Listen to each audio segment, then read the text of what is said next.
order. This is the July 9th town meeting of the town of Cheverly, Maryland. And the first item on our agenda is to say the Pledge of Allegiance.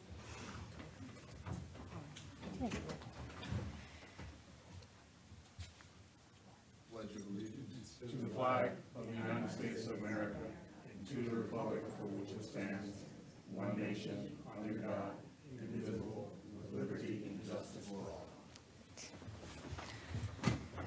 All right. Before we begin, I'd like to take the roll. I am Vice Mayor Nicole Briner. I am also the council member for Ward 3, and I am chairing today's meeting in Mayor Watson's absence.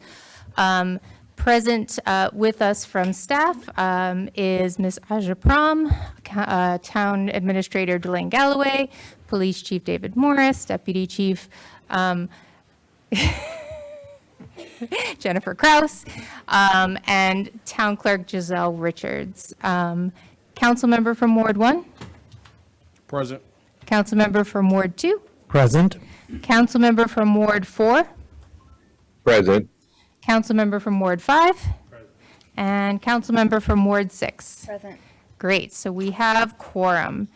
It is now time to approve the agenda. Council, before I ask for a motion, we do have an item that we need to add to the agenda. Tonight, we have, Should we make a motion to excuse the mayor? if you'd like.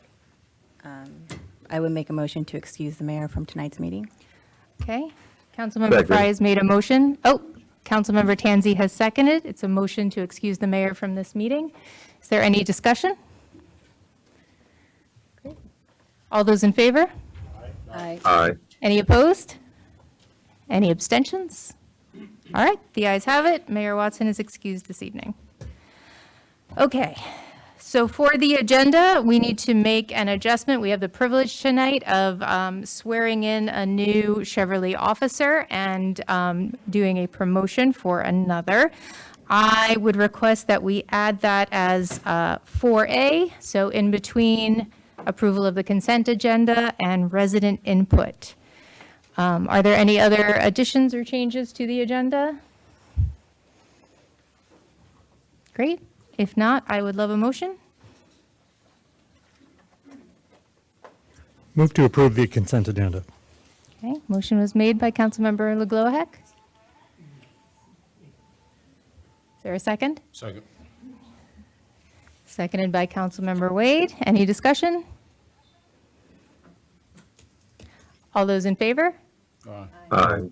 Any opposed? Any abstentions? Great, the ayes have it. So on the agenda tonight, in between items 4 and 5, we will have the swearing in of our officers. All right. We will now approve the consent agenda. The only item in our consent agenda tonight are the town meeting minutes from June 11th. Those should be in your packet. Council, do you have any comments, or would someone like to make a motion?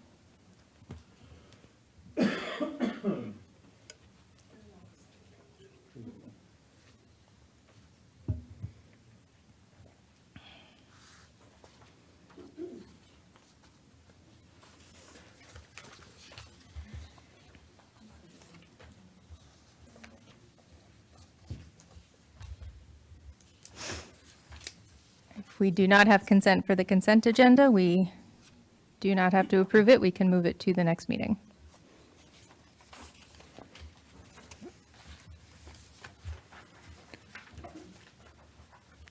I'll move to approve the consent agenda. Okay, motion was made by Councilmember LeGloahec. Do I have a second?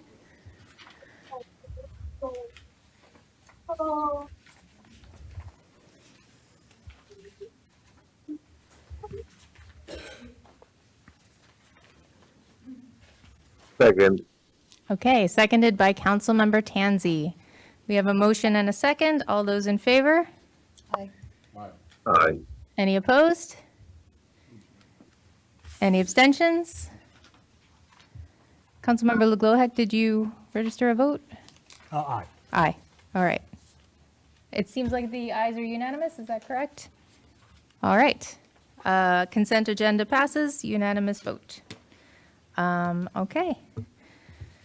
Now we will move to swear in our new officer and our newly promoted officer. So let's go to the podium.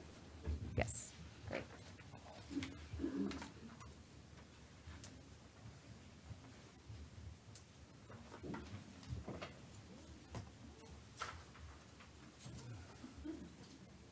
Good evening, everyone, and Madam Vice Mayor, I want to introduce our newest officer, Officer Kyle Griffin.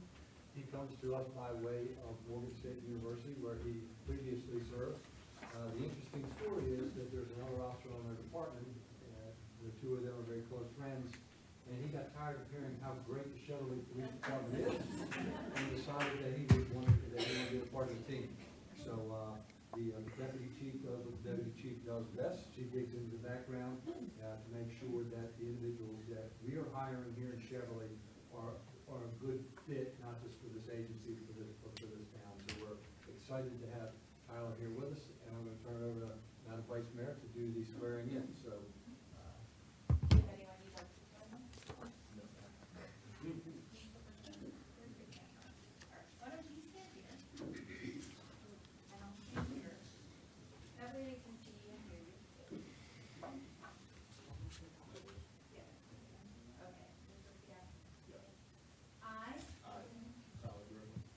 Solemnly swear and affirm that I will support the Constitution of the United States. I will support the Constitution of the United States. I will be faithful and bear allegiance to the state of Maryland. I will be faithful And bear allegiance and bear allegiance to the state of Maryland and support the Constitution and laws thereof. and support the Constitution and the laws thereof. I will, to the best of my skill and judgment, I will, to the best of my skill and judgment, diligently and faithfully execute the office of police diligently and faithfully execute the office of police for the town of Cheverly, Prince George's County, Maryland, for the town of Cheverly, Cheverly County, Maryland, without partiality or prejudice, without partiality, according to the Constitution and laws of this state according to the Constitution and the law of the state, and the charter of the town of Cheverly. and the charter of the town of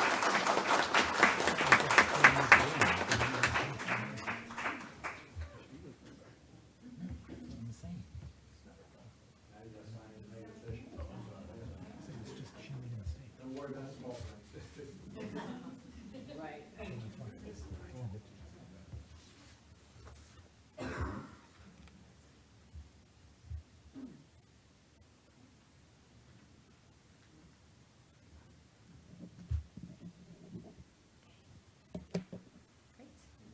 All right, thank you.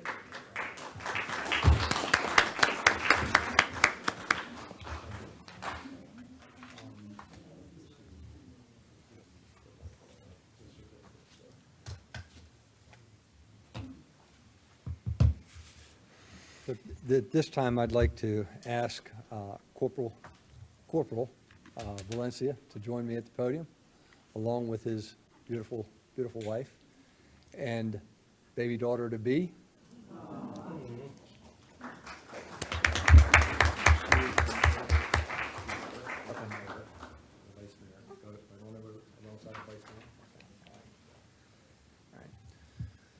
So this evening, I have the privilege as the chief of police and the deputy chief.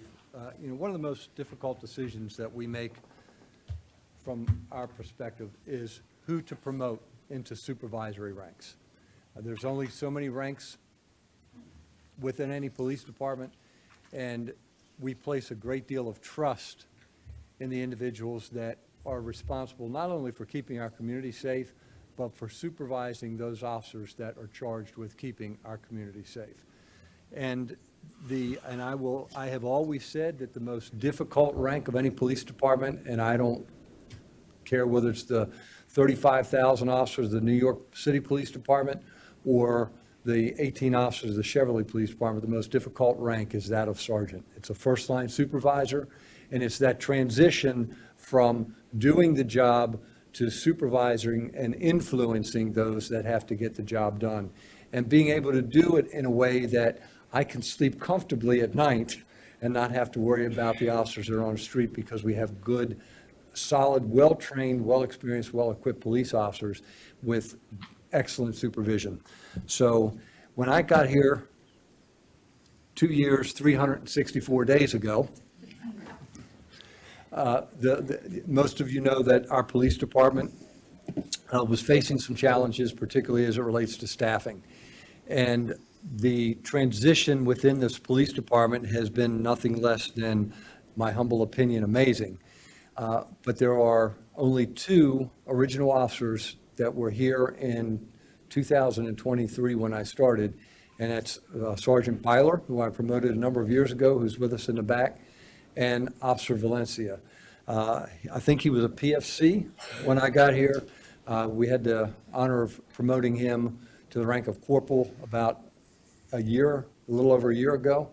And this evening, it's my honor, the honor of the deputy chief, to promote him to the rank of police sergeant. So we have a certificate here, the certificate of promotion presented to Marvin Valencia, ID 1730, to the rank of sergeant. I will read, "This appointment will therefore carefully and diligently discharge the duties of the rank in which appointed by doing and performing all manner of things thereunto pertaining. And this appointee is to observe and follow such orders and direction as may be given from time to time by superiors according to the rules and articles of the governing discipline of the town of Cheverly and the Cheverly Police Department." And we present this to Sergeant Valencia with all of our trust and confidence and gratitude for your taking on the responsibility. Thank you, sir.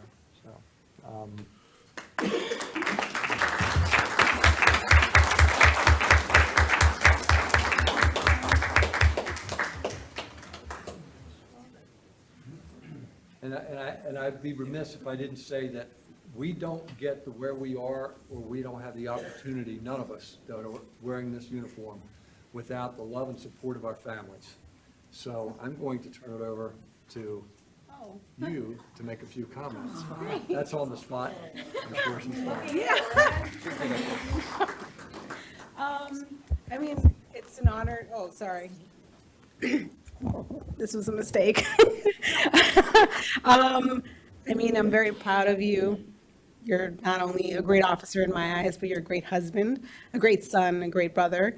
You show up every day for work ready, but you show up every day for me ready. So very excited for this next chapter with you. And I'm so proud of you. This is so exciting. And I just want you guys to know that, like, he takes his job very seriously. He respects you guys, your coworkers, all of them. He just loves working and being a police officer. So yeah, very grateful that he found like a second home away from home. So yeah.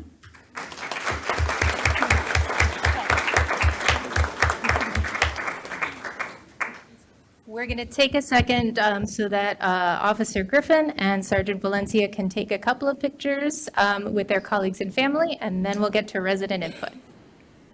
Council, you want to? Banner up here with the diet. We have our officers come up, stand behind your comrades.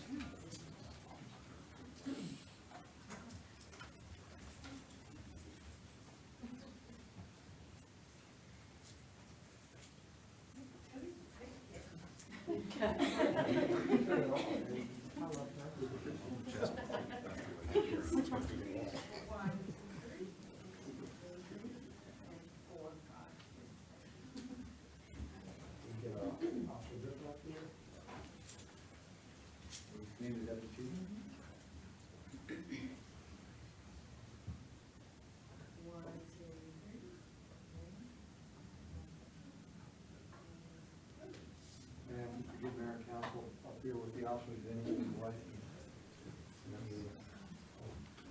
All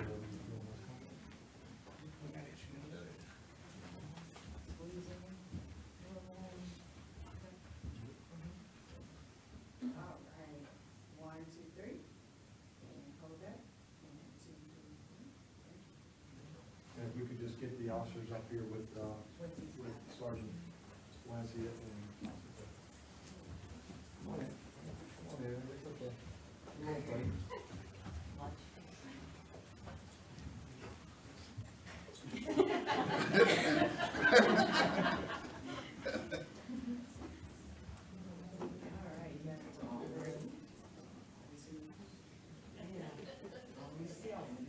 One, two, three, don't move, hold that one.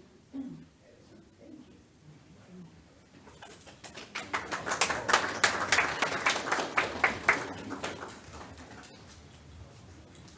you.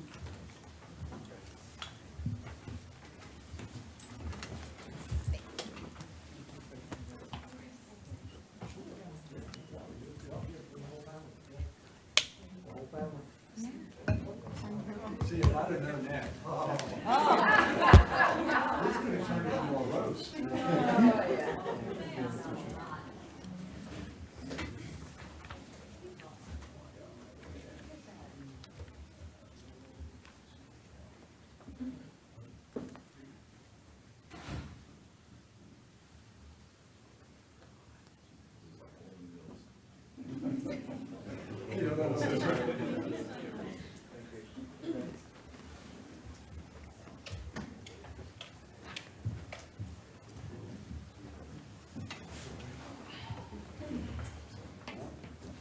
All right.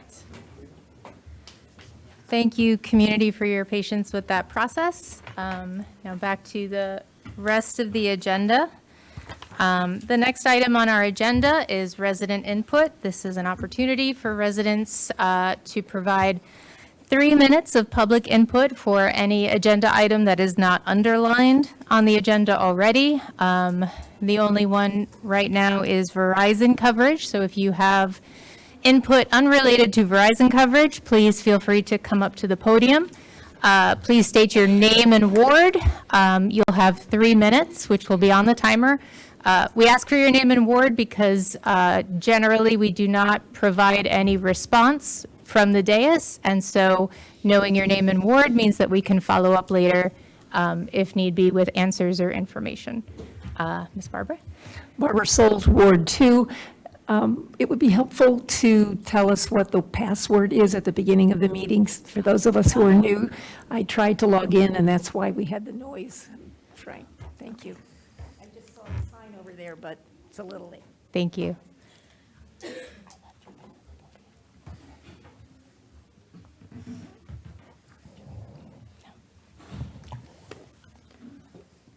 Sheila Solo, Ward 2.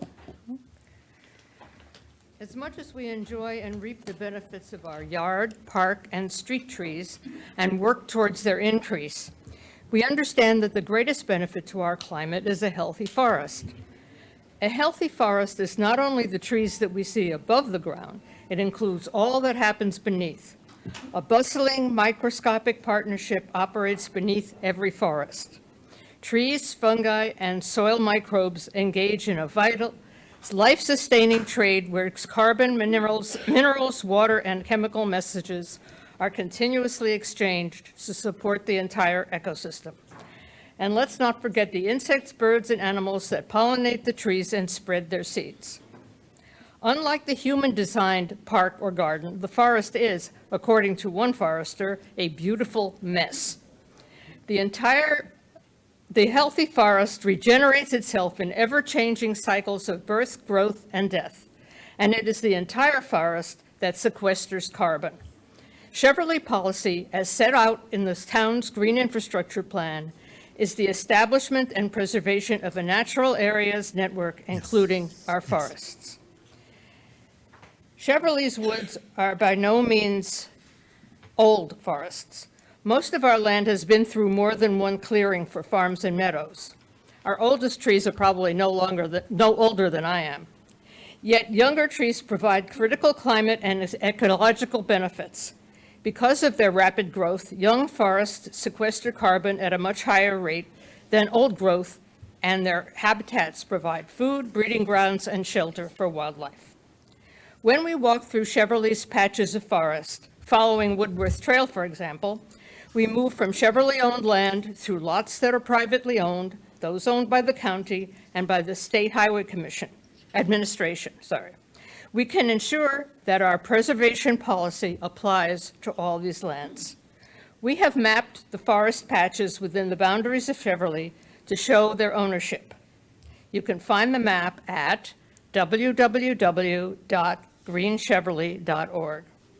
And you can talk the walk by visiting the Cheverly Green Infrastructure Committee table at the Ward 1 community event on July 18th. See you there. Somebody's pen. It's fine. Okay. We do have a hand up online, so I'm going to turn now to our online resident. Jolyn Ferguson has their hand raised. And they might need to have their video enabled as well as be able to unmute.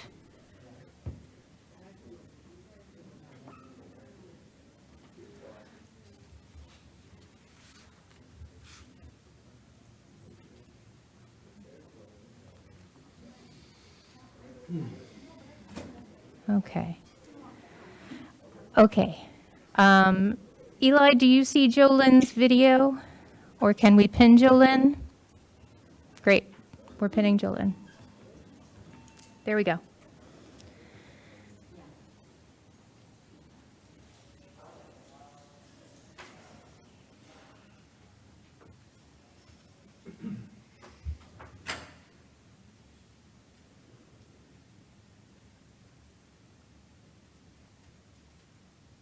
All right, I do have a quick question related to the walking path and the Public Works building. When is that going to open? Ms. Ferguson, we don't usually respond to resident input in the moment, but we do have a report later in the agenda about that topic. If you are okay to wait until then for your answer, otherwise I can shoot you an email after this meeting.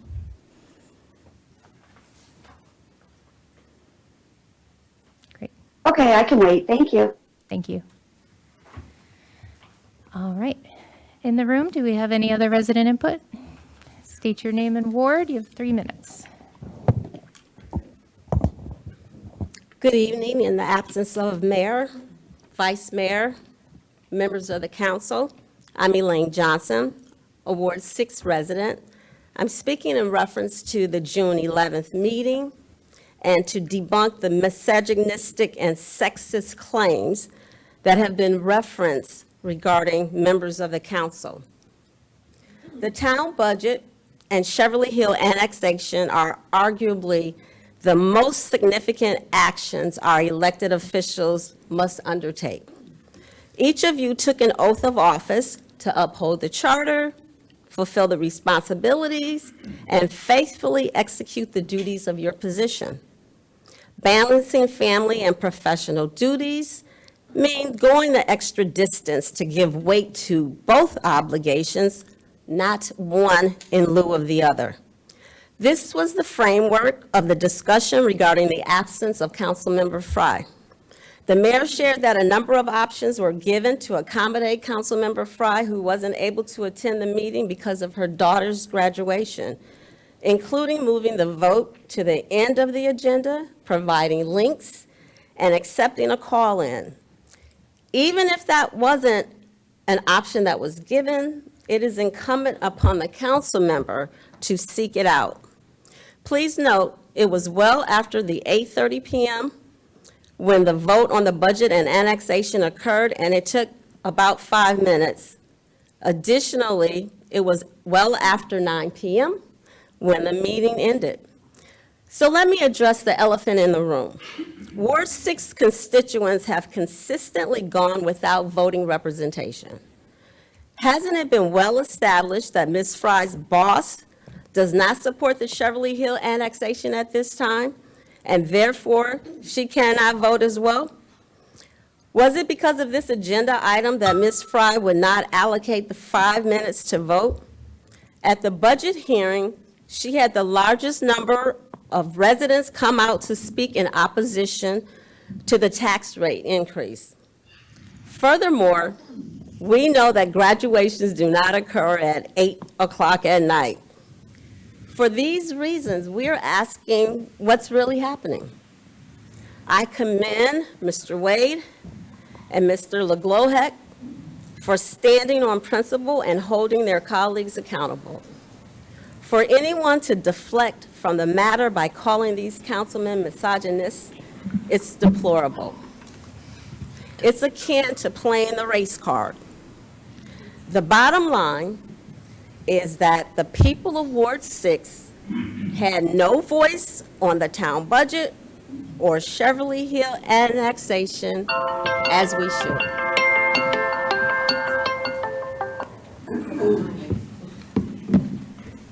Thank you. Next. Hi, I'm Jolene Ivy. I'm on the Prince George's County Council. I represent this entire county.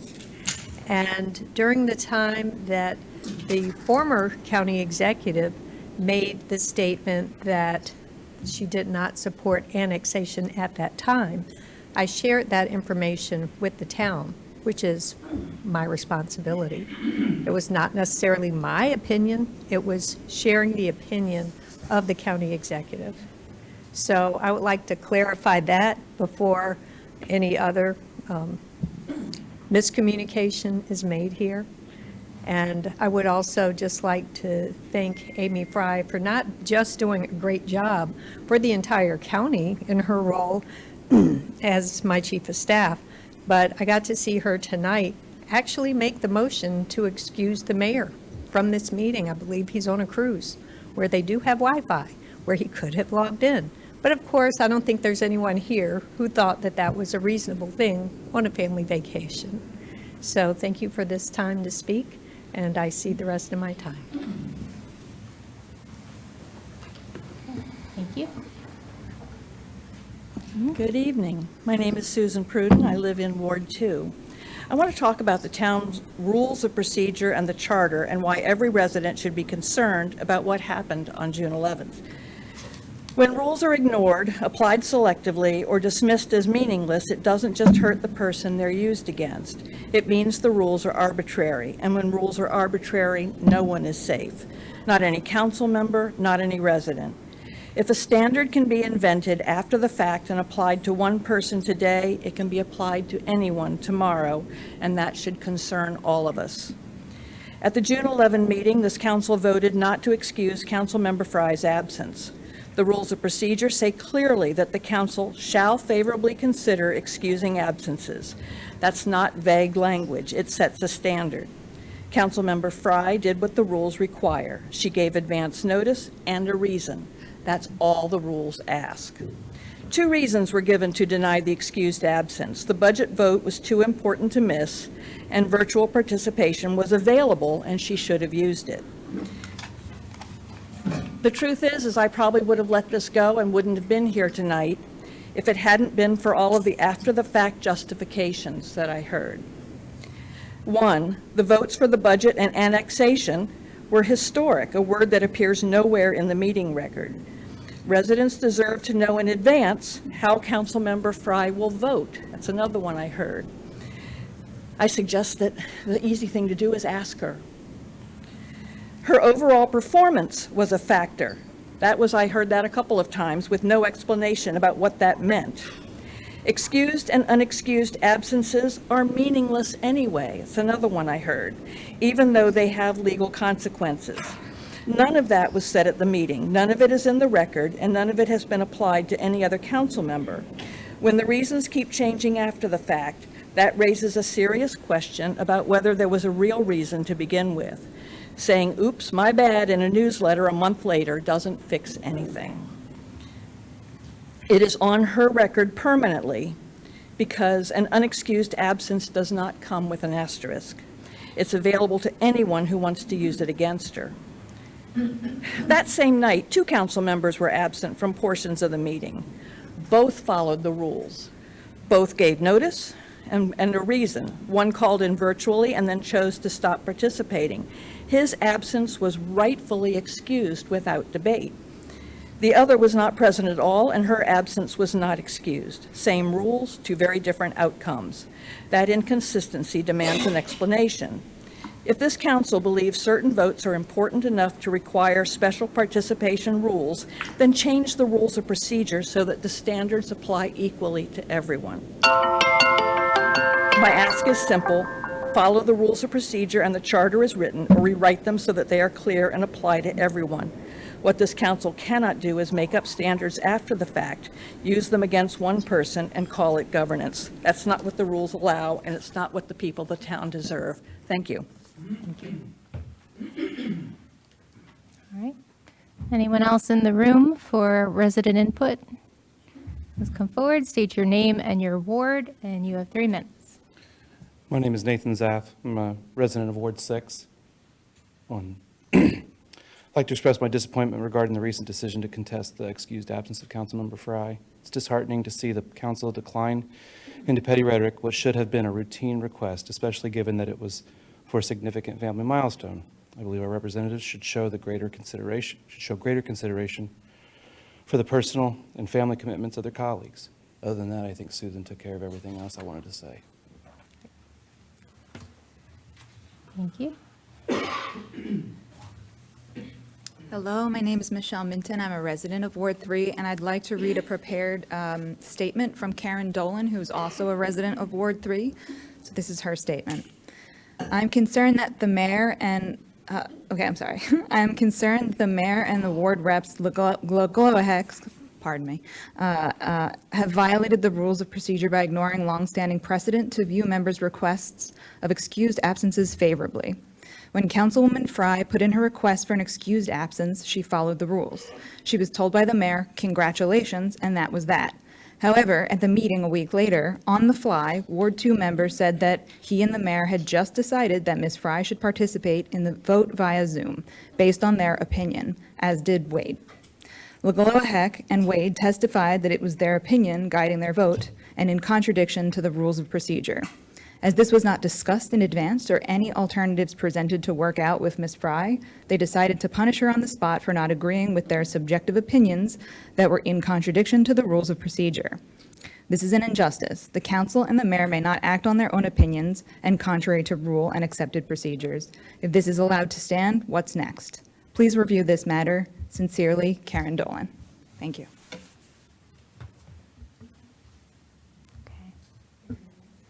Any other resident input? Ms. Barbara? Yes, come on up.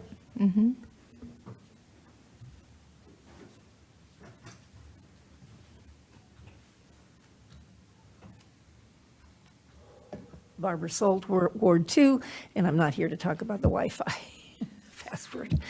I want to address this issue. I'm a social worker, retired, and I spend a lot of time analyzing behavior, and I want to say that I have, in great detail, expressed my concern to both my ward representative and to the mayor about the process that occurred. As a person with some clinical background, I ask the question, what's the real issue here? I'm concerned that the issue is not one, excused absence or not to excuse. It has to do with interaction of the council. And I have, at the very beginning, expressed to the mayor my best wishes for him because I knew of the pain that happened as a result of the last election. To have some process that the council can address the differences that are glaringly obvious.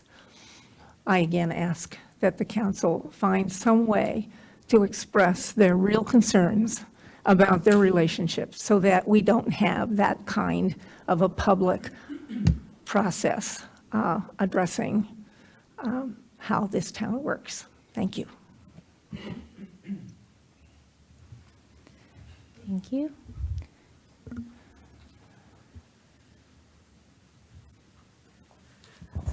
Julie Mosley, Ward 2. I do not have prepared remarks tonight, but and had not planned to speak, but after hearing this, feel I have to. For me, this was a matter of councilmatic responsibility and transparency. And I understand what Ms. Pruden has said, and I take that under consideration. But I believe that the two council members that chose their course of action, that they felt very strongly, as do many people in town, about the responsibility of council members to their constituents and transparency. I think people can disagree with their opinion, but I think the charges of sexism, and I just think what happened on the exchange was awful. And I think that Cheverly is above that. And unfortunately, both these gentlemen, who I admire greatly, they took a stand. You can disagree with that stand. You can change the rules.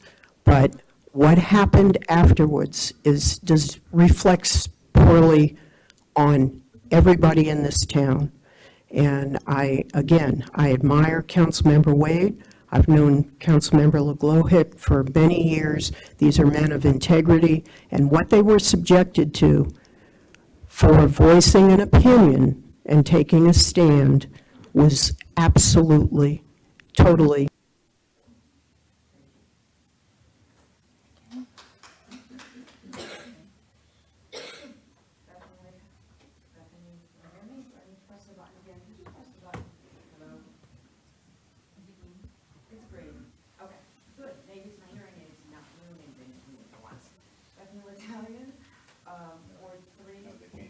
No.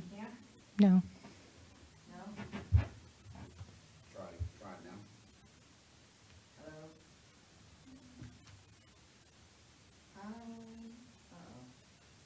Yeah. This is my kind of luck.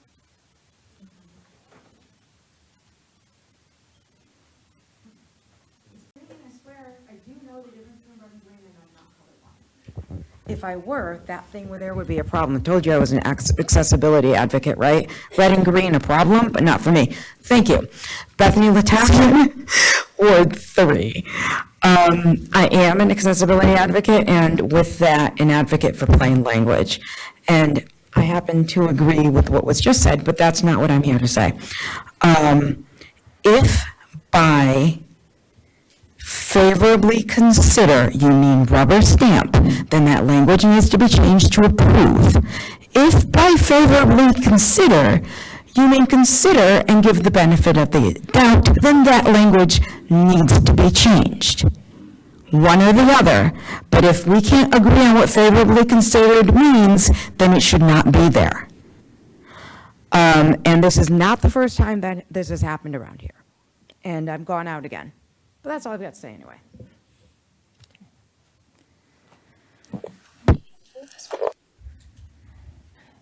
I think it was still working. The interpreter was still interpreting. I think it's working now, is it? No? The interpreter can hear. Okay. Hi, my name is Beth McKenzie, Ward 6. I am here to also talk about what happened earlier, or last month, I guess at this time. The budget process is not a one-night event. The budget vote is not a one-night event. This was a 6-month event that has been going on through countless meetings, countless discussions. So the importance of that night is not the important thing. And throughout the entire 6 months proceeding, Councilmember Fry has been keeping her constituents in the loop through WhatsApp, through newsletters, just through Facebook, through everything. So throughout that time, Ward 6 has been very well represented and very well communicated with. Her presence at or not at the event did not change the outcome of the vote. It did not change quorum. She was able to be in part of the process and put her input throughout the process throughout the time, so that that night, the culmination of lots and lots of work was still able to go through. Beth, thank you. Anyone else in the room or online? Okay.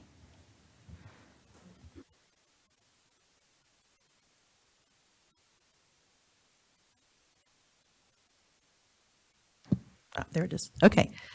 Hello, Joyce Jones. Good evening, Ward 2. I also did not have prepared remarks, but made a few notes. Hopefully I could be coherent here. It's really good to see so many people here. It's a healthy situation when people have open discourse, talk about their agreements and disagreements. I just want to echo some things that people said earlier. It is one thing to disagree or agree. It's another thing to have vicious personal attacks. And that just really has no place and is not going to move us forward. And I think people need to remember that Councilmember Neglowick, who happens to be my council member, did not act alone. He is representing his ward. So if the council member had lots of people come up to him and say they're very concerned about the budget and concerned about the annexation, concerned people that other council people weren't going to be there, he wasn't acting alone. And so, you know, if he's representing his ward and he's attacked personally, that doesn't make any sense either. And another thing I just want to point out, which is other people have, is that he did it in an open and transparent fashion. Whether you agree or disagree with his actions, he explained why he made the choice that he made, and he was open and transparent about it. Unfortunately, sometimes it seems that people in town aren't transparent and take actions, and then you find out later that you've been in the dark. I'm really looking forward to Councilmember Wade's event, which I attended last year. And speaking of a lack of transparency, at the last minute, there's plenty of time because it was planned for months and months and months, but at the very last minute, there were allegations that he was violating town policy and using town resources without authorization, even though there was no policy. So, you know, let's talk about open and transparency. So anyway, those are just some of the things I wanted to say. And, you know, this might be an opportunity to revise rules and procedures, but let's keep the personal and vicious attacks out of it. And let's all try to, I think as Chief Morris eloquently explained earlier about the standards that he expects officers to hold, the values, I think we can all have common values and not resort to ad hominem attacks. Thank you so much. Oh, and I might want one other thing. I've had long-term residents tell me that there are certain council members, their own council members, who when they see them coming, when they see their council member coming, their council member turns their head and walks away and won't look at them, speaking of being open and transparent. So let's all talk about getting along. Okay, thanks. Okay. Any other resident input in the room? All right. If not, Madam Clerk, I believe you had some things you needed to read. Good evening, Mayor and Council and residents. I have two resident inputs that were submitted via email.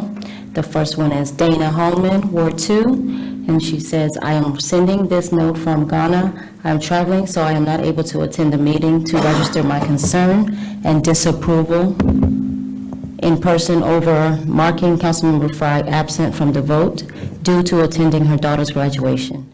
The vote registered by male members of the council and upheld by the mayor is one that one might have expected in the 1950s, but certainly not in the 21st century. The vote was shocking to me as a woman who has served her community and nation while also raising a family and running a household. The insensitivity of the vote and the comparisons drawn by the men to their own situations illustrated a level of patriarchy that is an affront to women and girls. I expect all members of the council to stand up for the family values that Councilmember Fry did in making her decision to attend her daughter's milestone moment. She should not have been penalized as a result. The next one is Denise Kinsley Kerrigan, Ward 1. I am sending this email to voice my support for CM Fry and Vice Mayor Briner regarding the extremely upsetting events that occurred at the town meeting on June 11th, 2026. I would like to start by stating two things my mother and grandmother always told me. If you can't say something nice, don't say anything at all. And self-praise stinks. While I often remind myself of these words, I'm sure I've probably been guilty of forgetting from time to time, but I would like to believe I've never blindsided, tried to diminish, and completely disrespected someone in a public forum and as a part of a public record. The words and actions of Councilmember LeGloahec and Councilmember Wade regarding the motion to excuse Councilmember Fry from attendance at the meeting were shocking. They tried to diminish her and give the impression that she did not care about the budget or her constituents in Ward 6. At the time, made sure they noted how committed they were to their responsibilities, constituents, and what great parents they are. CM Fry had attended all of the budget meetings prior to this evening. This was a third reading for the budget, I believe.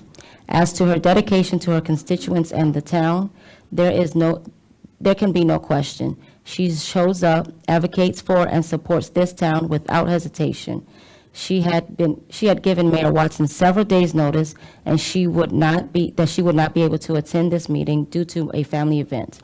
There was no mention that this will pose a problem. Her absence did not affect the outcome of any votes or decisions made at the meeting. It is my understanding that pretty much without fail, council members were granted excused absences from meetings. Town records could easily verify. I understand that this was an important meeting, but I like to believe that all town meetings are important. Otherwise, there will be no need for a meeting. Therefore, to CM LeGloahec and Wade's arguments, no one should be granted an excused absence, and that is just ridiculous. I applaud Vice Mayor Briner as she tried to insert reason into the discussion. I would not have been as diplomatic and reasonable as her. Thank you, Vice Mayor Briner, for your professionalism and commitment to this town and Ward 3. You did your ward proud. Sorry if I said she was in Ward 1 before. She's Ward 3. I have no idea why Councilmember Wade and LeGloahec felt the need to try and publicly humiliate and diminish Councilmember Fry. They wasted the town's time and energy with their petty actions. I am glad that the mayor did issue a statement in the July newsletter, but to repeat his words, we should have spoken up during the discussion. That would have been true leadership. I'm very glad that there are residents that dedicate themselves to public service by running for elected office. I know I don't have that courage and self-assurance. I do know that the town of Cheverly can be very cruel to our elected officials. At that meeting, there was a huge double standard on display, thanks to Councilmember LeGloahec and Wade. Councilmember Fry's request just wasn't important enough for an excused absence. That is very sad and condescending. Again, I have no idea the motivations for the comments and the actions of Councilmember LeGloahec and Wade, but they seem very vindictive and extremely petty. Okay. Thank you, Madam Clerk. We will now move on to committee reports. Recreation Council, Councilmember Wade. Currently, there is nothing on the books that is scheduled for Rec Council. There is pickleball. I think actually is going on tonight, but there's no events that's currently going on right now. I believe we're scheduled off for the next 2 months for meeting. I yield back. Great, thank you. Any questions? Cheverly Day Committee, Councilmember LeGloahec.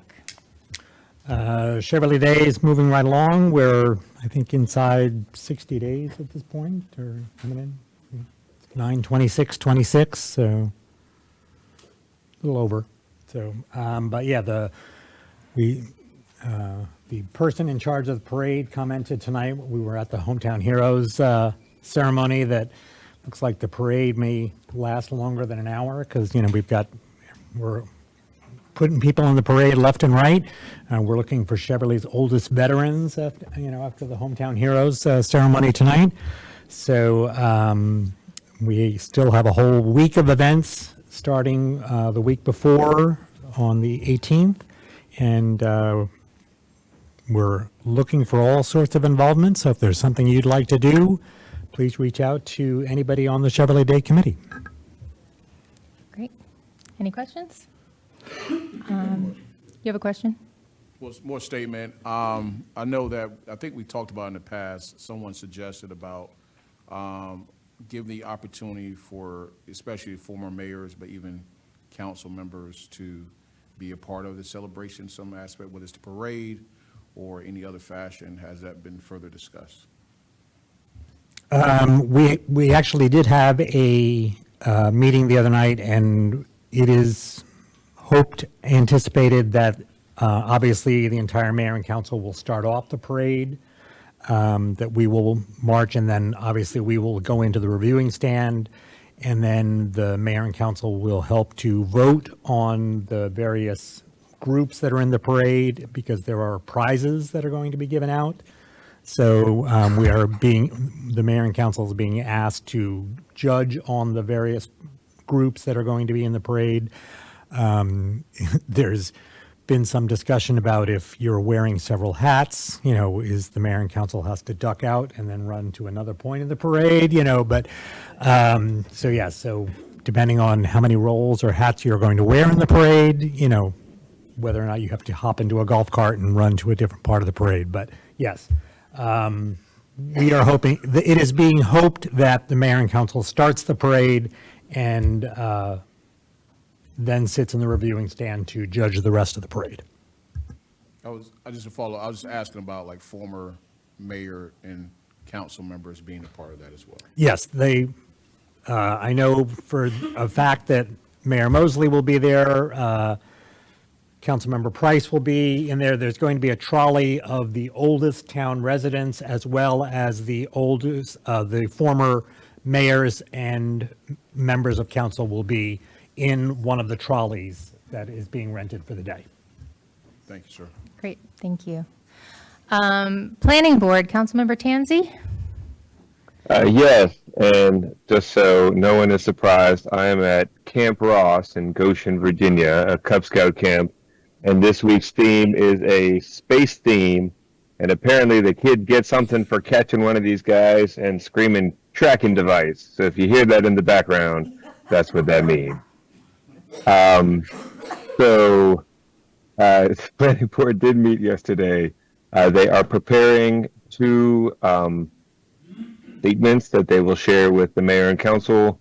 One is recommendations on the replies to a county questionnaire about accessory dwelling unit regulations. There was generally consensus in the planning board, and where there was disagreement, those are being noted. That is not quite as pressing as the second statement, which is commentary they would like us to submit to the county regarding the Port Towns preliminary plan. Obviously, that is not the Cheverly greater Cheverly sector plan, but it is adjacent, and so there's some commentary on how those plans interact, things like border zoning recommendations along its edge, and its edge is adjacent to ours, making sure that those are consistent. So they're trying to prepare that in short order so that I can share it with the mayor and council so that we can submit that while the preliminary plan is still being discussed at the county level. Otherwise, it was just updates on the pilot terms and other things that we have discussed regularly. They are looking forward to the town administrator's trail update because they are hoping to get that, and I've not been able to give them any material. So I'm looking forward to that as well. That is all. Councilmember Tansey, when you say it's short order, is that something that needs to go on a work session agenda soon, particularly the Port Towns plan? So we were trying to figure out the deadline for that, and we did not do that by the end of the meeting, but I was just looking up our next sessions, and I told them that I would give this update and suggest that it be added to the work session agenda in July. Thank you. All right, any questions for Councilmember Tansey? No. Board of Elections, I don't know that there are any updates. Mr. Pruden, you're here for a different reason. Okay. All right, Ethics Commission, are there any representatives from that body? Nope. All right, Hometown Heroes, we just had a fabulous ceremony. Great ceremony this evening, no updates as of this moment. Okay. All right, thank you. And Cheverly Youth Programs. Is Ms. White online or? No updates. No updates. Great. All right. That wraps us up for committee reports. Next on the agenda is Verizon coverage. Is there someone online here for us? Or So the Verizon representative did confirm that they will be here, but we're not seeing them available online. I'm going to have staff check one more time. So give me one moment, please, okay?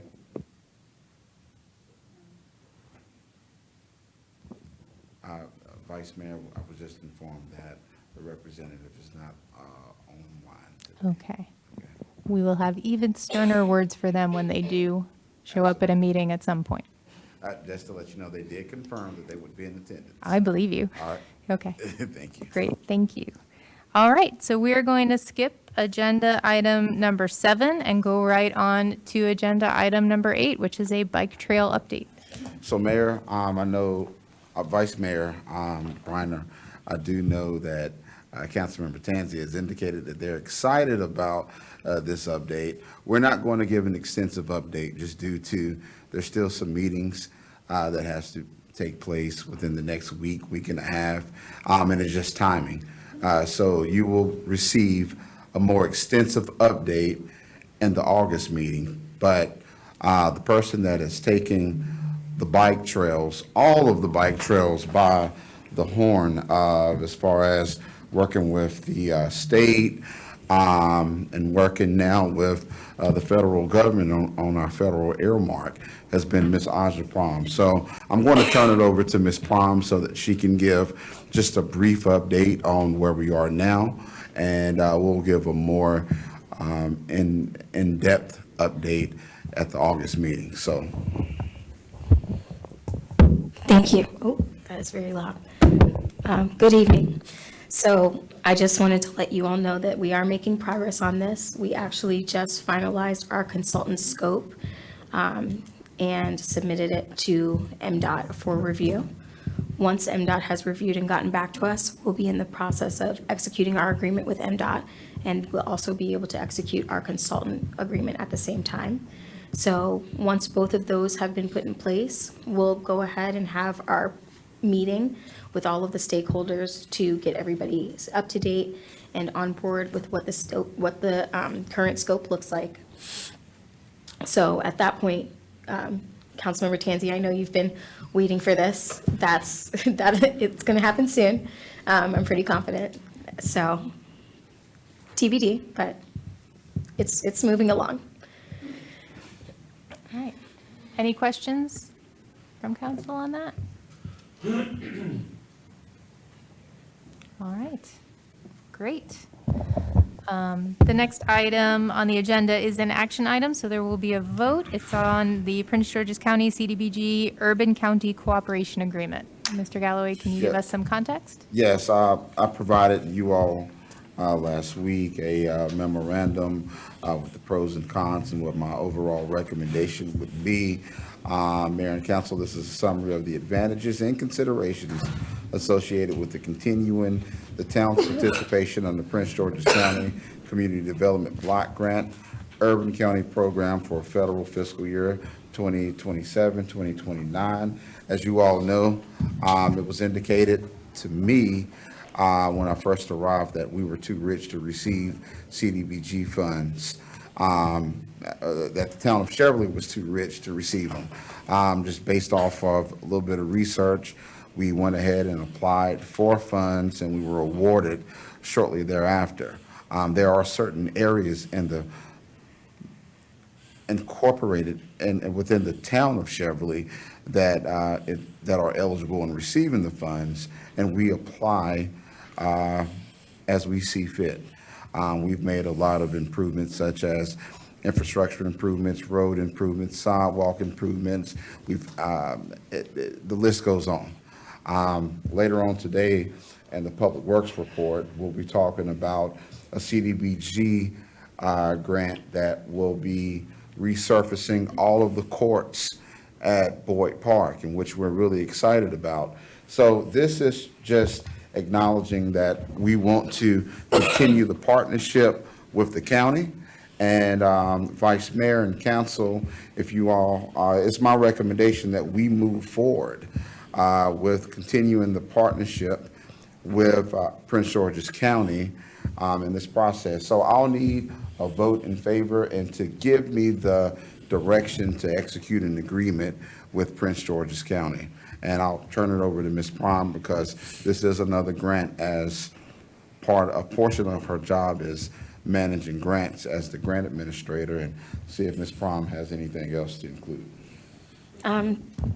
No, I feel like you covered it pretty well, but I did just want to point out that we've used over $400,000 in CDBG funding to do CIP projects, which obviously is very beneficial to the town, and usually I've not seen it cost us anything out of pocket, so I'm fully in agreement with Mr. Galloway about this recommendation. All right, thank you for that. Council, do you have any questions about this? If not, I had a quick question. We've always done CDBG through the county. That's always been and there's not any concern that doing it through the county is going to be in any way jeopardized based on the county council's recent actions regarding other types of money? No, it's always been through the county. Great. No, not at all. Yeah. Great. All right. If there are no other questions, I would welcome a motion. Councilmember Tansey has. Oh, sorry, Councilmember Tansey.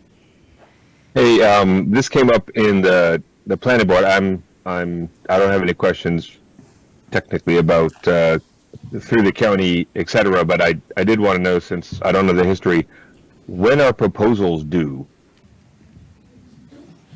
Application process typically happens around October. Okay, wonderful, thank you. All right, would anyone like to make a motion to empower Mr. Galloway to enter into an agreement? Yes. I would like to make a motion to empower Mr. Galloway, our town administrator, to an agreement of this CDBG. A motion has been made by Councilmember Garces. Is there a second? Second. Seconded by Councilmember Tansey. Any discussion? No? All right. All those in favor, say aye. Aye. Any opposed? Aye. Any abstentions? All right, the ayes have it. You are empowered. Thank you. All right. Great. With that, I guess we will move on to the town administrator report. Okay, again, Vice Mayor, Yes. I would like to be excused and continue the meeting to virtually. I have something I need to take care of in Ward 5 at this moment. All right, I have no objection to that. Any objection to Councilmember Garces continuing virtually? All right. Thank you, Councilmember Garces.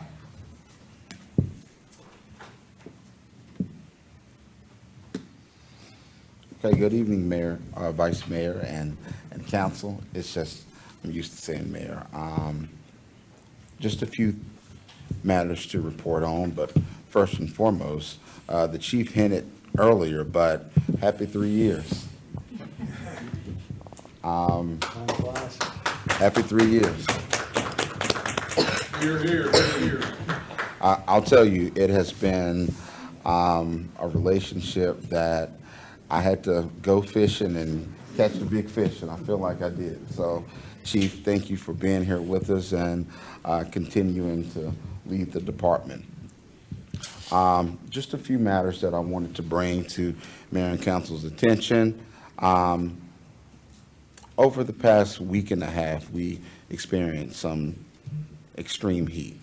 And whenever we do that, of course, it puts a lot of pressure on our air conditions, et cetera.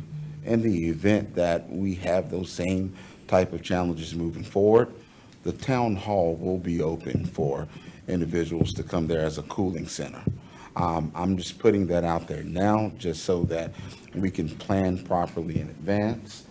We did have cooling centers available for the residents and anyone else that needed to go there and use them as a cooling center. So there were really dangerous conditions, and just wanted to let mayor and council and the community know that that is available. Happy new fiscal year. As we're starting a new fiscal year, we're closing out of the previous fiscal year. So I just ask that you all be patient with us. We're in the process right now of working with our accountant to close out this last month. We are still continuing to receive bills from the previous fiscal year. This will not get closed out until around mid-August, but we're real hopeful that the audit will be completed on time again, and the audit has begun. So they've begun the beginning of fiscal year 26, and we're just anticipating another on-time audit. So that's where we are with that. Just a reminder to the mayor and council that the August 13th meeting will be 100% virtual. However, there will be a meeting, an in-person meeting here with Home Team 5 that's mandated by Maryland National Capital Park and Planning Commission on that same day, 1 hour before the town hall meeting. So that day, August 13th at 6:30 p.m., it's mandated for them to have an in-person meeting. So they will be here. So if you all would like to attend, then you can do that as well. And Mayor and Council, I'll just leave it at that. Do you have any questions for me at this time?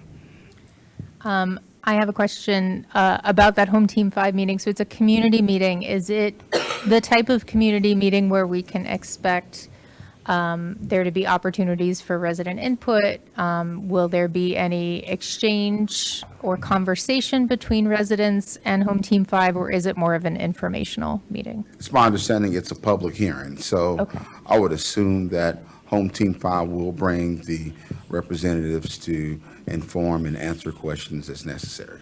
Great, thank you. So, I'm sorry, will that go on the, it's not on the calendar yet? Yes, it will. We're working with Home Team 5 on getting that from them, absolutely. That would be here? That will be in here. Okay, public worship. Okay.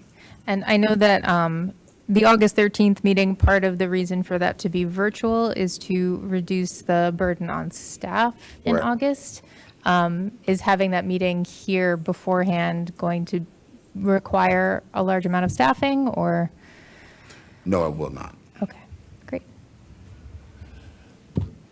Any other questions? And any other questions? Because I'll give one shout out. I have my nephew with me, John Cabello.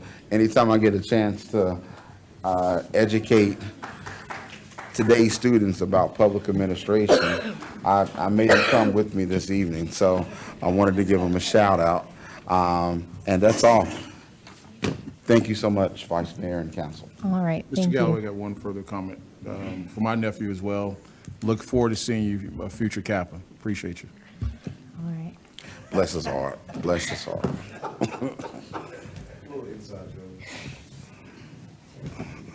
Okay. If there are no further questions for Mr. Galloway, we will move on to the police report. And let's make sure in the room and on the dais that we're being recognized by the chair before speaking. But Chief Morris, it's your show now. Good evening, Madam Vice Mayor, members of council, Cheverly community. I'll just hit a couple of highlights. On July the 2nd, there was an armed robbery that occurred in Bladensburg, along with a first-degree assault. There was a lookout put out for the vehicle. That suspect vehicle was spotted in District Heights earlier in the morning, fled the District Heights Police Department and made good their escape. A few hours later, one of our newer officers, Christy Whitehouse, was on patrol in 202 when she observed the suspect vehicle pass her going the other direction. A very good observation. When she located the vehicle in the Cheverly Station Apartments, it was unoccupied. She notified her sergeant, and through the use of good tactics, unmarked vehicles, they were able to surveil the vehicle, wait for the suspect to exit the apartment, and take him into custody without incident. The Bladensburg Police Department responded. They impounded the car. That investigation is ongoing. I do have to say I was a little disappointed because I was in a conversation with my deputy chief in my office when the meeting was interrupted, and she was asked if she was listening to the radio. She said yes, and then she ran out of the station and left me sitting there behind. Didn't allow me to go out and play. So, but it was excellent work by Officer Whitehouse, and just shows the quality, and they're out there paying attention, and takes a dangerous individual off the street. That suspect was transported to the Department of Corrections and held without bond. I do want to address the increased number of juvenile takeovers, pop-up car rallies. I mentioned this at the last meeting with the hundreds of motorcycles that gathered over in Craftsman Circle and turned into about a 45-minute charade that went all the way up through Greenbelt over into Bowie down to Route 50 and back into DC, and took off extensive amount of resources from the county police and other allied law enforcement agencies, including the Cheverly Police Department. These incidents are becoming increasingly dangerous. They are increasingly volatile. We've had a number of shootings occur. Laurel City had 2 takeovers over the holiday weekend, one on the 4th of July and one the next day.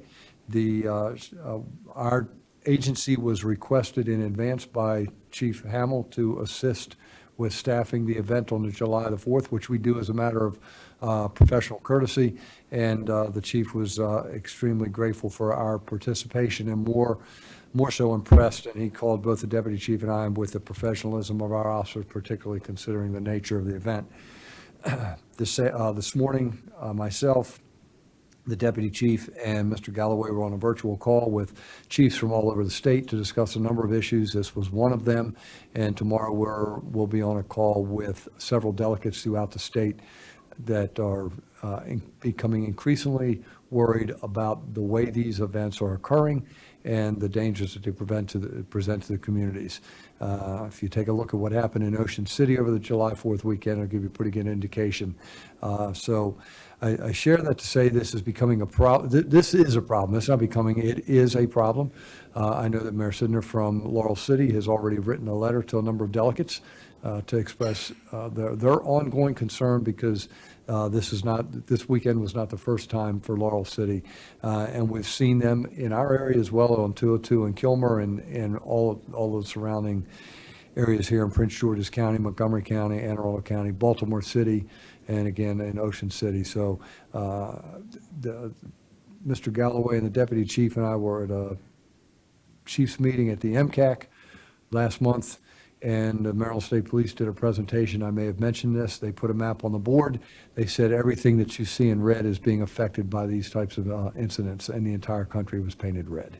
So we'll continue to work on it, but as your chief, I'm going to be calling upon the mayor and council to assist me with reaching out to our delegates and senators here in our district to address the concerns associated with these types of increasingly violent events.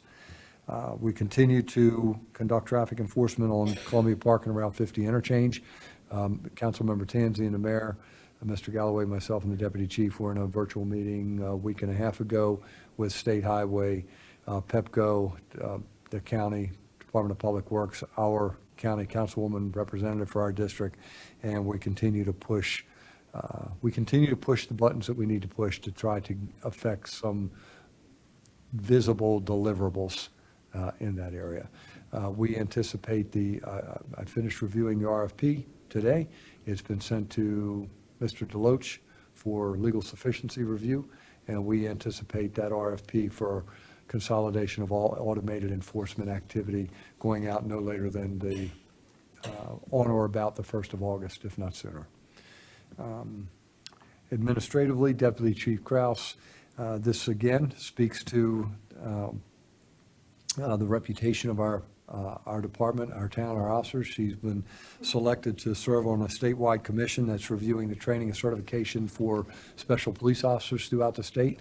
Those certifications for special police officers are governed by the Maryland Police Training and Standards Commission, and all of the permits are issued by the Maryland State Police. We're seeing increasing challenges associated with those services being delivered, not just here in Prince George's County, but throughout the state. So she was asked to sit on that commission, and frankly, I couldn't think of a better person to sit there with her background and experience. Last thing, our National Night Out is scheduled for Tuesday, August the 4th. We're doing it at Cheese Park between 5 and 8 p.m., and we welcome everyone to come out and enjoy the festivities. Deputy Chief, I miss anything? No, that's it. Okay, all right.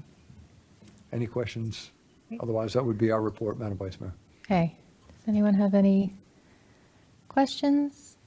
If not, I had a quick question. That July 2nd armed robbery, was that connected with the helicopter with the searchlight that was circling the town? Because I got a few questions about that. Yeah, that particular incident was involving the U.S. Park Police with the pursuit of a stolen vehicle with a bailout that occurred right around that time, but the helicopter activity was associated with that pursuit. The other two things we had in the town that I neglected to put in here was a carjacking, so I apologize. Occurred on Kilmer 63rd. Neither the owner of the vehicle that was carjacked, the victim, nor the suspect, we believe, have any ties. It was just a location of opportunity. The individual was giving someone else a ride, and that the ride share turned out to be a robbery suspect.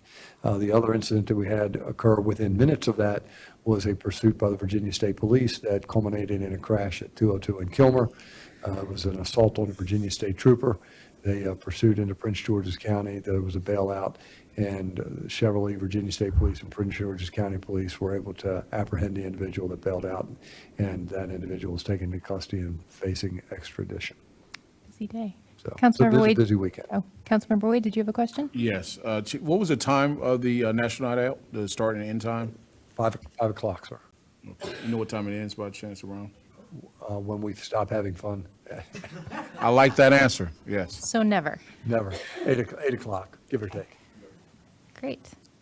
Any other questions for the chief? Councilmember Tansey, I'm specifically looking at you so I don't forget you this time. All right. No,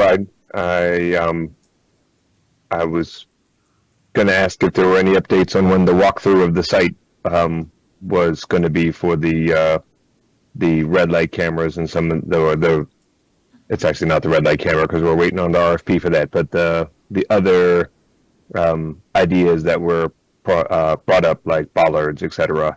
So is there a walkthrough plan for the Route 50 bridge yet? The answer is yes, there's a walkthrough planned.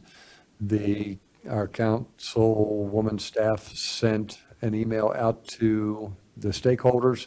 We responded with our availability as, frankly, we responded and said we would be available at any of the times and dates that were provided, but we've not received any confirmation back as to a confirmed date. So as soon as we receive it, council member, we'll make sure that you're aware. Great, thank you. All right. Anything else? Nope. Okay. Should we move on to the Public Works report? Good evening, Mayor and Council. So just wanted to give an update about 5701 Landover Road. The fence has been completed. It was finished on June 4th. I just want to give a shout out to Natalie, who oversaw this project. So thank you, Natalie. We appreciate all the work that you've done on that. Boyd Park Gate. The gate at Boyd Park is temporarily not working due to what we believe may have been a vehicular incident that occurred somewhere between June 27th and June 29th. A legit claim has been filed already, so we're just in the process of working out the claim details, and their consultant came yesterday to provide a quote. So something should be moving along pretty soon on that to have everything repaired and back up and running properly. And finally, CDBG, the Boyd Park resurfacing project, which Mr. Price isn't here, but I know he's very eager to see. So at this point, we've completed all of our agreements, and the town is scheduling a pre-construction meeting between DHCD, the vendor, and the town to go over all of the details and all of the documents that we'll need to provide at the end of the project. At that point, I'll have updates about the scheduling, because the vendor is looking at somewhere between September and November to perform the project, just due to asphalt costs and timelines that have already been set. So hopefully we'll have an update on that by the next work session. I'm thinking this meeting's probably going to take place before then. Any questions? Any questions on those? Councilmember Wade? Yes, ironically, I just got back from Florida, and one of the first places we stopped was the fence at 5701. I want to thank you and the entire Public Works staff, of course, the town as a whole, for doing that. It's truly it looks amazing, great job. There is, I would request to have, there are still some remaining posts from the green fence, temporary fence that was there. And then as soon as you walk in the fence to the right, there is some remaining material, I'm not sure what it was, that's to the right as soon as you walk in there. But I think some of the posts in the middle part of the fence on 57, not on Landover Road, that they're still sticking out a little bit. But thank you again. This is truly amazing and a long time coming. Really appreciate the hard work and dedication. It really does just fade away. It's like there's no fence at all. It's beautiful. Quick question about the Boyd Park gate. You said it's not operational. Is it open at least so that people can get in and out? Yes, it is Okay, open. Great. Thank you. Okay. Did we want to talk about Keller? Yes, Miss. I mean, we don't want to. Yes, Ms. Barnhart, if you can, I'll yield to you. Thank you. Good evening, Vice Mayor and Council. Yep, so Keller, the contractor, is still working on addressing punch list items, both on the interior and exterior of the building and the site. He wants to note about along the track that's located between the building and the field, the contractor completed an adjustment of the storm drain structures, which was to lower them so the concrete tops are below the finished grade and they're covered with grass. The result is that only the grates will be visible on the ground surface, which is what was designed on the approved plans. They also graded in a swale to carry the water to the inlets and installed topsoil and sod. However, there's still some work that must be done in this area, which includes some fine grading, installation of an under drain, and installing a pipe that would connect the downspout from the front door awning to the underground storage pipe. The contractor is scheduled to begin this remaining work on this coming Monday, June 13th, weather permitting. So this area will be closed off and the track will not be accessible during the construction work. However, once the work is completed, the track will be reopened. However, the newly placed sod will remain fenced off to protect it until it is established. If there's any questions, I can hopefully answer those as well. Sorry, Ms. Barnhart, can you repeat when the track will be unavailable? Starting this Monday, the contractors will be on there working. And until what date? I do not have a finished date yet, but I would hope by the end of the week it could be reopened, but I haven't got a confirmation from the contractor yet. Great. All right, and Ms. Ferguson, if you're still online, we're talking about the track and the Public Works building now, so this is addressing partially your question from earlier during resident input. But her other question was about timeline in general for the building, and I don't know if that's a question that we can answer yet. Unfortunately, no, that is something that we are still working to finalize with the contractor. We've been diligently asking him for the list of remaining tasks that need to be done, associated durations, and predecessor, successors, or, connectivity of those tasks. We have requested that repeatedly. We've talked about that again this week, and I was told that I will have that at the beginning part of next week. I know that we do have, Mr. Galloway has requested a meeting with the contractor on Wednesday, and we've set that, also asking for that schedule to be provided by that date as well. I don't know if it will have a updated, like, date, quote, date when they will be finished, but it will hopefully give us a better idea of an estimated time frame. Thank you. Councilmember Wade, did you have a question? It was not about Keller, it's a follow-up regarding 5701. I forgot to ask. I guess it's more directed towards Mr. Galloway. But I know we did the naming. Will there be some type of ceremony for that in the next couple months or so, especially before it gets cold? Yes, there will be one at a later date. We'll coordinate with you and the residents and the family after we get the sign and have the actual ceremony. Okay, thank you, sir.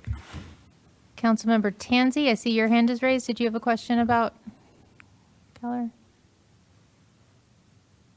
You're muted.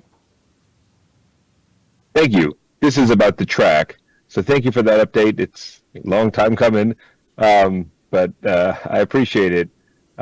Is my understanding then that other than the sod, it's done once this contractor that's supposed to come in on Monday has completed their work? Like, will the track now be continuous and connected as much as it is designed to be connected? There is one other piece that we don't have an answer on yet. There is a section of the track where water had ponded pretty continuously by the middle inlet for a while, and that section of rubber track is not adhered to the asphalt underneath anymore. So we are waiting to hear from the product manufacturer on how to perform a repair there. So there may need to be come and do some work, but hopefully that would be a single day repair would be the hope. But once I know more, we can come back to you on that. Okay, thank you. Sure. Any other questions for Ms. Barnhart or for Ms. Prom or Mr. Galloway? No. All right. Seeing none, it is time to review the agenda for the July work session and discuss any future requests. Mr. Galloway or Madam Clerk, do you have a list handy of what is planned already for the July work session? Because I think it's already a long one.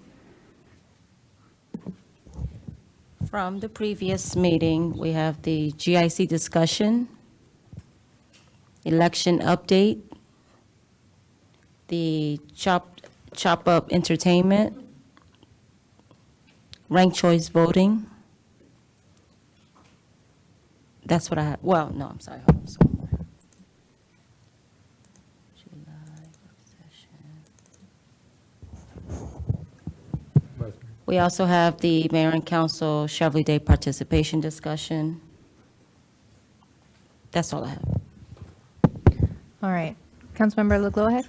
I was just going to say that, and I see Councilmember Tansey has already raised his hand, but I think we are prepared to pull the GIC discussion until we have had an opportunity to meet again with the GIC and with the town attorney on the MOU. And Councilmember Tansey can confirm that. Great. All right. I also want to note, Councilmember Garces needs to be promoted. He's online in the participants list. Councilmember Tansey, did you have anything to add to that? No, just was going to say the same thing. Thank you, Councilmember Legowick. Great.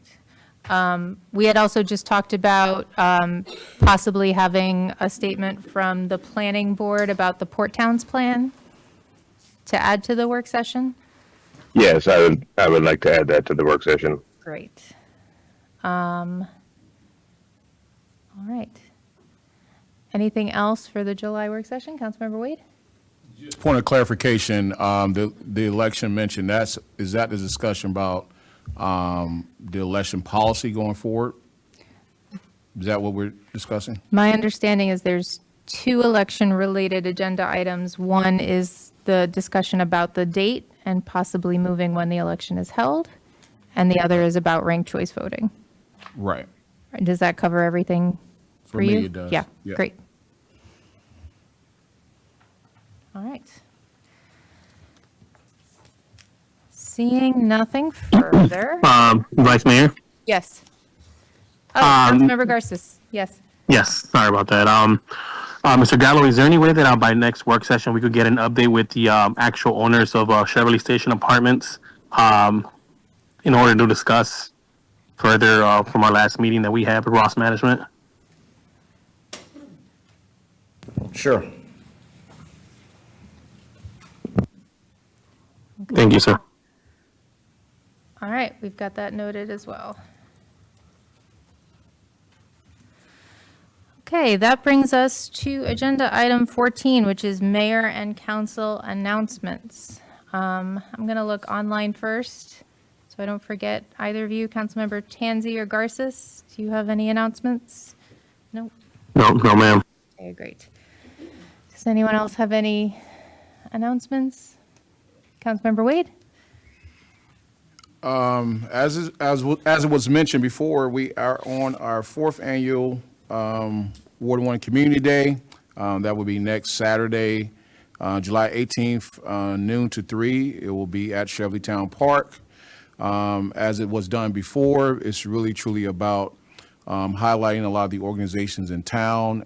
If I have not reached out to you, if your organization in town you would like to table, please let me know. As well as some of our county agencies, a lot of the agencies that our tax dollars pay for with ABC names that we don't know about, for them to come and for us to have a better understanding of what they do, as well as on the state level as well. We will have a lot of entertainment. Some of the our professional sports programs will or teams will hopefully be there as well. We did a food distribution last year, and we fed over 400 people, so we will have another food distribution for that as well. And of course, tons of vendors, food, and tons of things for the kids. So it'll be a really kid-friendly event, such as face painting and photo booths, entertainment. And we will have a raffle with tons of amazing opportunities to get some tons of gifts. So, and there'll be much more. So again, this is my promise of community engagement. And thank you to the town. We're partnering with the town this year, where it should be, as well as the fiscal agent for full transparency. All sponsorships go through Fine Core, which is an amazing Mr. Christopher Dwyer, who's also a Ward 1 resident, and his team of nonprofit. They do amazing work. So all sponsorships actually are directly paid to him and his organization, and those payments then are allocated. So nothing's put in my pocket as the elected official from that standpoint. If you have any questions, concerns, it says Ward 1, but it is truly open to everyone because the fact that the level of resources that will be there will be have a direct impact to everyone in the community. Earlier today, we had the honor of attending and being a committee member of the Hometown Heroes program that just happened right before that. Again, to the town, to the committee, Mr. Gary Bill, and as well as everyone else on that committee. It was very touching, as my grandfather, Mr. Elmer Hedden Jr., is up there as well. As I had a brief testimony of, I brought my 27-year-old daughter here after travel, and she literally broke down crying. And it just shows the level of individuals, especially us celebrating 250 years of our country, of people who have sacrificed in many ways our lives.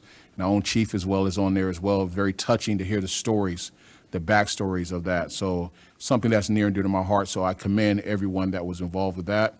Speaking of the chief, again, shout out 3 years, sir, that you have been here. And I tell Mr. Galloway all the time, that's one of the golden decisions he has ever made in his legacy here. We knew what it was. The residents knew what it was before you, of course, Deputy Chief and the entire staff got here. And the main thing about it is not just police work, but how you conduct community policing, especially in the town of Cheverly, where we're very intimate in how we do things. We really appreciate you. Thank you for that. And we look forward to another 3 years plus of being here, but thank you for your service, your time regarding that. And I have to shout out, just got back from the holiday break. We were down in Orlando, where I'm from, but the main purpose there was my son, Christopher. The second, he qualified for nationals in Taekwondo, AAU in Fort Lauderdale, and he competed in 4 events. He received a gold medal, an entire nation in weapons, which is a Sai. He received a silver medal in traditional forms, and he received 2 gold medals in sparring. So we are truly happy. If you see him in the community, please give him a shout out, because the hard work and dedication of doing that. So I yield back. And look forward to seeing everyone next week. Please tell all your neighbors and friends. All right. Councilmember Leclerc, did you have any new announcements? All right. Councilmember Fry? Thank you, Vice Mayor, and thank you for a very quick and efficient meeting tonight, in light of even being late to start, because of a late Hometown Heroes start. I do have a prepared statement. I wasn't sure if I wanted to read something or not, but I figured why not. So I have thought long and hard about what I wanted to say tonight, especially knowing that a small handful of you are already preparing to dissect my words and try to spin them to help frame your stories. But first, I do want to make sure I acknowledge and thank Vice Mayor Reiner for always bringing reason and a perspective that not everybody considers as a first gut reaction. Often you challenge me to reconsider my own approach to things, or the acceptance of the normalized isms that are a part of our everyday life. It is up to each of us to reflect on how we can do better.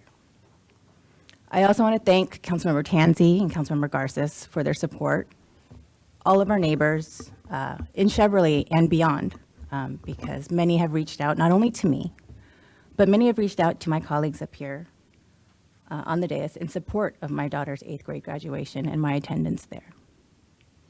I am a parent, a mom first and foremost. My biggest why and all that I do is for my children and my family. They are the reason that I ran for office, to make sure that they could grow up in a community that valued them and treasured their differences as a strength and not a liability. And while I appreciate being able to represent the town of Cheverly and Ward 6 specifically over the last 7 years, the value it brings to my life has never been in the title. It is in the work, and it is work that I want to model for my children so that they understand that civic engagement matters and that the community matters. And it's work that I continue to do at a larger scale in my day job, where I extend the work of my boss, the Honorable County Councilmember Jolene Ivy, who serves at large, and we work to help everybody in the county. A neighbor or group of neighbors making me the main character of their meetings and asserting that a conflict exists based on opinion is not the same as the Ethics Commission's finding that one exists. Under Maryland's framework, that determination belongs to this town's Ethics Commission, and where the county matters are concerned, to the Prince George's County Board of Ethics, not to speculation or public comment offered as if it were verdict. The question has already been presented to the appropriate bodies, fully deliberated, and guidance issued, affirming that my appointment does not represent a conflict. That process is complete. Repeating the claim that there is a conflict does not make it true. The assertion that one can't hold an elected municipal position while working for the county elected is patently false. Will I have to recuse myself from prospective votes? If the situation requires it, I will, because it is my ethical duty to do so. I have done so in the past when needed, while simultaneously being able to represent my constituents and upheld the transparency of the vote while also allowing for the activity to continue. For those who think that my recusal from a vote somehow means I am not representing my residents, that reflects a basic misunderstandings of civics, not a flaw in my representation. Recusal exists to protect the integrity of the decision and the vote, not to undermine it. Recusing does not mean a member is absent, disengaged, or unaccountable. We are still present, we are still accountable, and we're still representing every constituent on every matter before the body. I do also want to mention virtual attendance. Virtual attendance exists to allow a member who cannot be physically present to still be fully engaged in the meeting, present in mind, in intention, and in judgment, even if not present in the room. And while nothing was ever discussed with me, no concern ever expressed, it sounds like many had over a week of time to discuss all their concerns with one another, but not with me, and then spread disinformation on the dais that accommodations were provided. Virtual attendance was never intended to let someone be in two places at once. A member should not be physically present in one meeting while virtually in our meeting and pretend to be fully engaged with our meeting. That's not what it was meant for. And I did not come here wanting to have to relitigate all of this tonight, but I do want to put it to rest. My hope in naming what I believe is the real issue behind my colleagues' behavior is that those looking to continue to make me the villain of their stories can redirect that energy towards something more productive and leave my children out of it. My family is not a shield. I will never use them that way. And I take serious offense at grown adults politicizing and litigating whether my child's milestone was worthy of my time. I'm not the first elected official to be a parent. I will not be the last. I'm not the first person in this town to hold outside employment. What I genuinely hope is that those focused on division in a community that says it values unity to take this moment for real reflection, some unlearning and relearning about why this behavior caused the harm that it did. With some of the comments of tonight, though, it definitely does not seem like the lessons that needed to be learned were.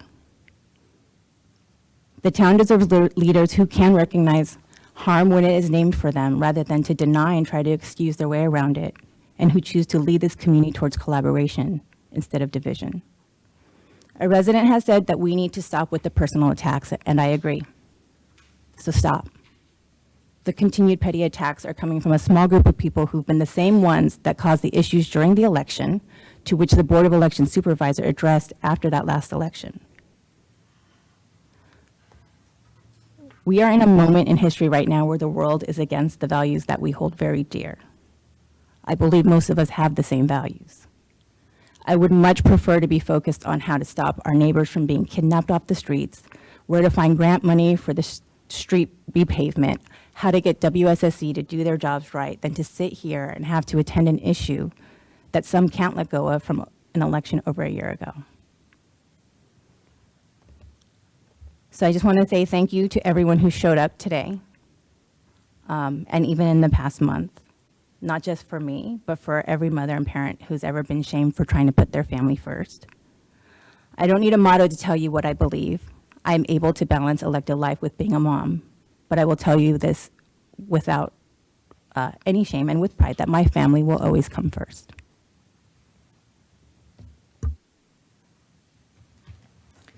Okay. All right. I don't have an announcement per se. I just wanted to say that obviously our July work session is very busy, but it has some really exciting, good work for us to do. And I'm really looking forward to being able to get back to that good work and be spending our time on bike trails and paving and yelling at Verizon. I think that's very worthy of our time. And I also know, I keep a running list of agenda items, and the top of my list for months now has been strategic planning and council priorities. And I just want to raise that again as something that I want to make sure gets on an agenda soon, so that we can, as a council, talk together about what are our priorities and what are we up here on the dais to do. So with that, unless there is anything further, I would welcome a motion to adjourn. Oh, motion to adjourn. Made by Councilmember Fry and seconded by Councilmember Garces. Any discussion? All those in favor? Aye. Aye. Any opposed? Any abstentions? All right, the ayes have it. Have a good night, everybody.